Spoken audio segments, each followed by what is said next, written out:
First, we're going to go to Wink News anchor Lindsay Sablon live in Collier County to start us off in the fire zone. Good morning. Good morning, guys. And just to set the scene for you, I am as close as you can get to the fire zone at this point. We are right at Collier Boulevard and at Davis Road, where you can see that there are road closures behind me.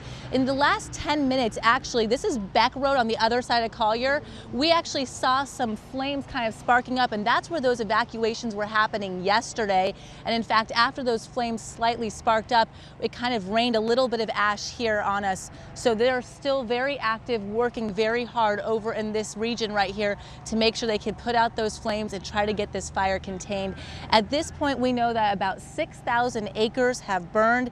As of late last night, they were telling us 30% containment. Of course, they had several crews working on this throughout the evening, and hopefully we're going to be getting an update as to if they made any progress on that containment overnight. We do want to mention that Club Naples and Panther Walk RV parks are still evacuated this morning.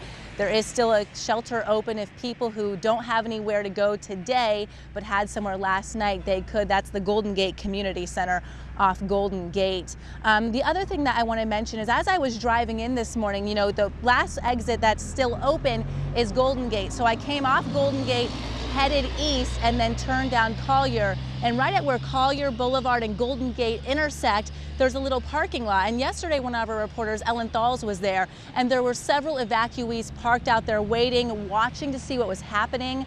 When I stopped by this morning, I still saw 4 RVs there, possibly people who were spending the night there because they had nowhere to go, because their homes are back here in this fire zone. So just a very telling moment. I do want to mention Collier Boulevard here at where it's Davis and Beck on either side is still shut down all the way south down to Rattlesnake Hammock, and that is not the only road closure that could be impacting your morning commute.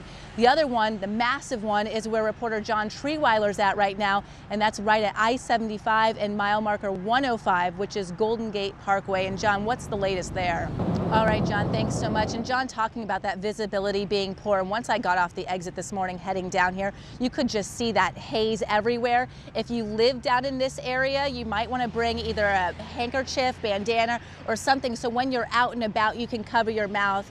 We actually have masks for us because the air quality is very poor, especially if you have any asthma problems. As far as manpower goes, since we've been out here for the last hour, I have seen trucks going back and forth from multiple areas. I want to bring in reporter Nicole Valdez now. And Nicole, you were out here all day yesterday. Do you have a sense of just how many people are helping out with this and kind of what their plan of attack is, as it's obviously a very fluid situation? Well, Lindsay, the helicopters were the real main thing to kind of help them put these fires out. And we saw them very active. They can do a lot of quick work. And as you can probably hear with all the traffic behind Nicole, we're seeing trucks constantly going back and forth. So it is definitely, they are working very hard out here.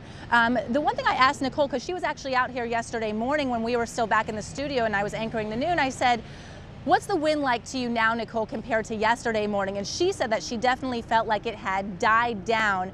I want to bring in meteorologist Matt Devitt at this point. And Matt, what's the weather going to play into a factor, and what's it going to look like for fire crews today?